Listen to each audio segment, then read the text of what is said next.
अस्सलामुअलैकुम, welcome to Rabia zone. मैं आपके लिए लेकर आई हूँ मानसून से रिलेटेड बहुत सारे इश्यूज़। और ये इश्यूज़ आपको ना सिर्फ मानसून में इनको फेस करना पड़ता है, बल्कि मानसून के अलावा भी आपको इन इश्यूज़ को फेस करना पड़ता है। चलिए स्टार्ट करते हैं आज की टिप्स एंड ट्रिक्स जो कि मानसून से रिलेटेड है। रोटी बनाने के बाद आपका तवा जब गर्म हो तो उस गर्म हालत में आप तवे के ऊपर अपने घर में इस्तेमाल होने वाले मसाला जात को डाल दीजिए, जैसा कि सफ़ेद ज़ीरा, अजवाइन, इस तरह से गरम मसाला, सौंफ, इस तरह की कोई सी भी जो चीज़ जो कि हर्ब्स वगैरह होती हैं वो आप इसके ऊपर डाल दें। ऐसा करने से क्या होगा कि आपके मसाले जात में से मॉइस्चर मुकम्मल तौर पर ख़त्म हो जाएगा और आपके मसाला जात कीड़ा लगने से महफूज रहेंगे, जिसकी वजह से आपके मसाला जात की लाइफ जो है वो ज़्यादा हो जाएगी और आपका एक पैसा भी खर्च नहीं होगा गैस के ऊपर।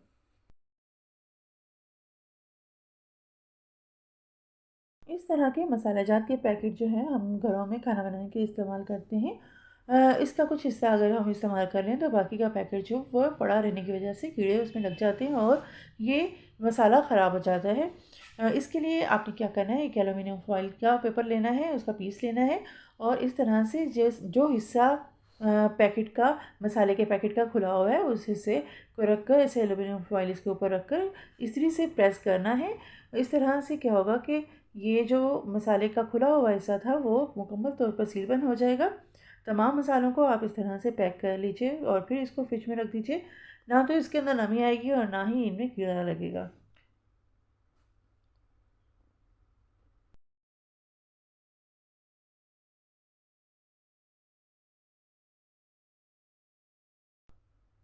हरी मिर्चों से सालन बनाना हो तब भी हम उसकी डंडियाँ अलग कर लेते हैं, या हरी मिर्चों को हम महफूज करना चाहें तो तब भी उसकी डंडियाँ अलग कर लेते हैं। इन डंडियों को कचरे में फेंकने के बजाय आपके घर में अगर प्लांट हैं तो इन डंडियों को आप अपने प्लांट्स में फेंक दें। इससे क्या होगा कि जो कीड़े वगैरह पौधे को नुकसान पहुंचाते हैं या चूंटियां वगैरह प्लांट्स में अक्सर आ जाती हैं, वो नहीं आएंगी और आपका प्लांट कीड़े मकोड़ों से महफूज रहेगा।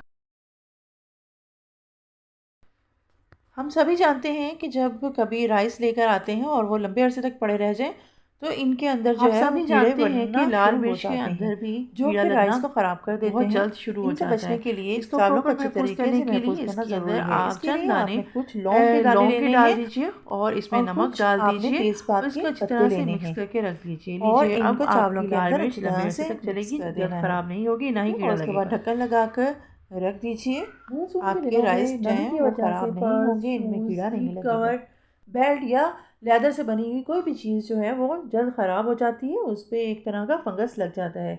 इसके हल के लिए आपको मैं एक रेमेडी दे रही हूँ। अगर आप इसको यूज़ करेंगे तो आपकी लेदर की कोई चीज़ भी ख़राब नहीं होगी, ना ही उस पर फंगस लगेगा। मैं यहाँ पर जो आपको रेमेडी दे रही हूँ उसके दो स्टेप हैं।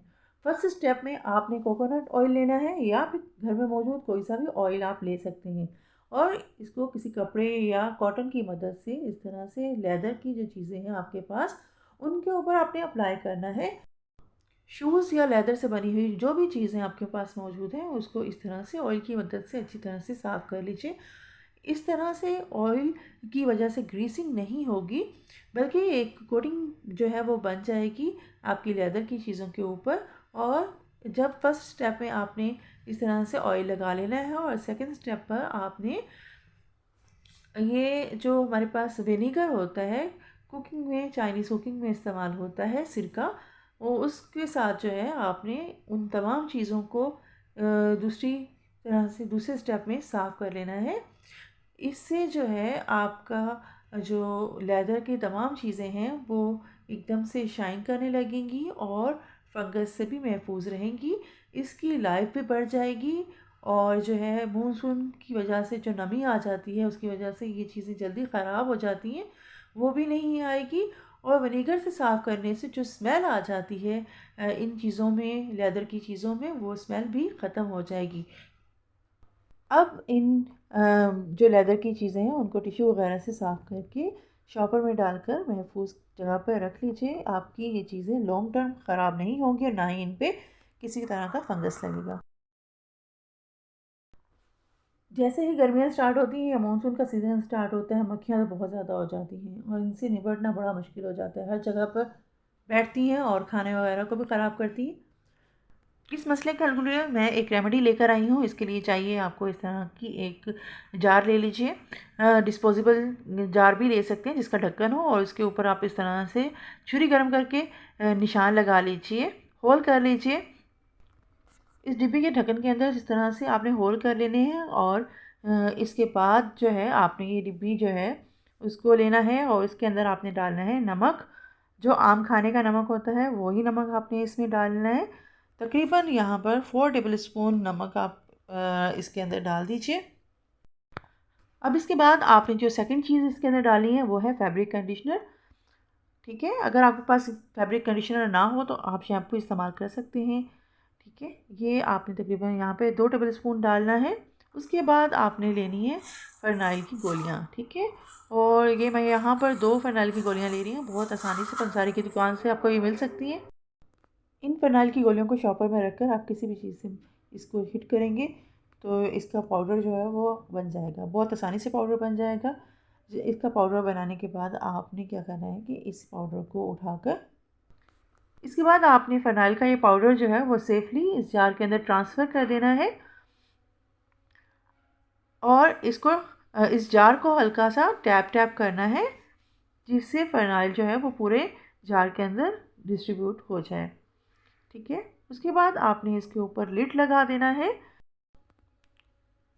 अब आप इस मिक्सचर को 2 तरह से इस्तेमाल कर सकते हैं। ये जो होल हमने किए हैं, इन होल की मदद से इसकी स्मेल जो है वो बाहर आती रहेगी। अब इस जार को आपने उस जगह पे रख देना है जहाँ पे मक्खियाँ मौजूद हैं। इस जार के अंदर से आने वाली स्मेल मक्खियों को बहुत बुरी लगती है, और वो इसकी हींग की वजह से इस फ़िनाइल की जो टैबलेट्स इसके अंदर यूज़ किए हैं उसकी स्मेल की वजह से उड़ जाएंगी।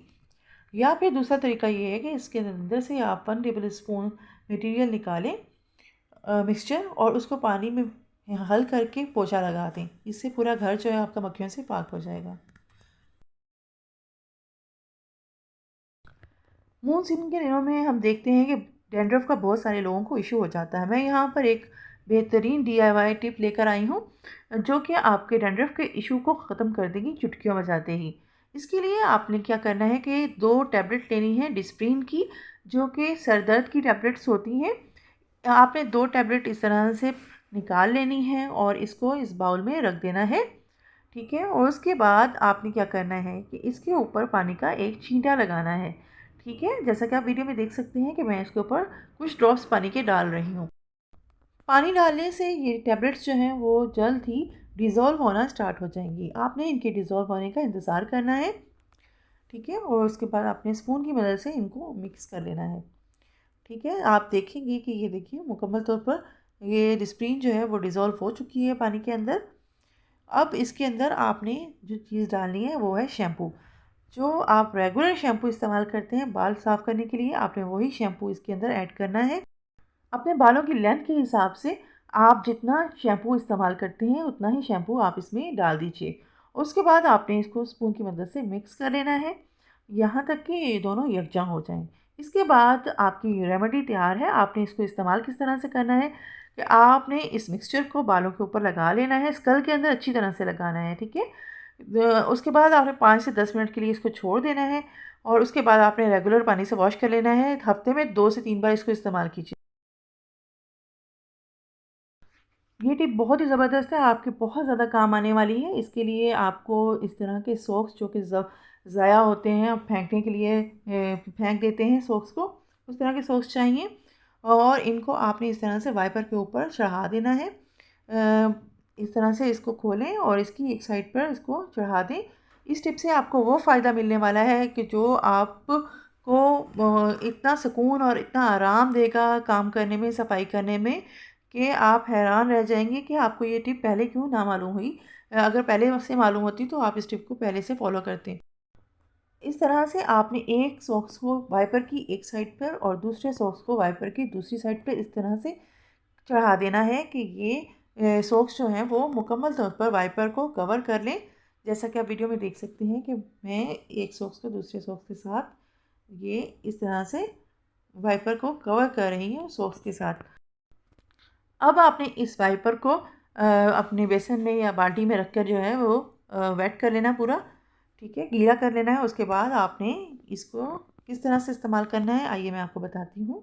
अब आपने फर्श के ऊपर जो है इससे जो है वाइपर की तरह वाइपर लगाना है। इससे क्या होगा कि जो कचरा होगा वो भी इसके साथ निकल आएगा और आपको बार बार झाड़ू लगाने की या झाड़ू के बाद वाइपर लगाने की और पोछा लगाने की ज़रूरत नहीं है। एक साथ आप झाड़ू भी लगा लेंगी और एक साथ वाइपर भी लग जाएगा और इसका पोछा भी लग जाएगा। ये देखिए जितना भी कचरा होगा वो इन सॉक्स के साथ या तो चिपक जाएगा या सेपरेट होकर जो है वो साइड पर हो जाएगा और आप आसानी से कम वक्त में ज़्यादा सफाई कर सकते हैं। आई होप आपको आज की टिप्स एंड ट्रिक्स पसंद आई होंगी। मज़ीद अच्छी अच्छी टिप्स एंड ट्रिक्स के लिए मेरे चैनल को सब्सक्राइब कर लीजिए और साथ में लगे बेल आइकन को प्रेस करना मत भूलिए। अपना बहुत सा ख्याल रखिएगा। मिलते हैं नेक्स्ट वीडियो में। जब तक के लिए अल्लाह हाफिज़।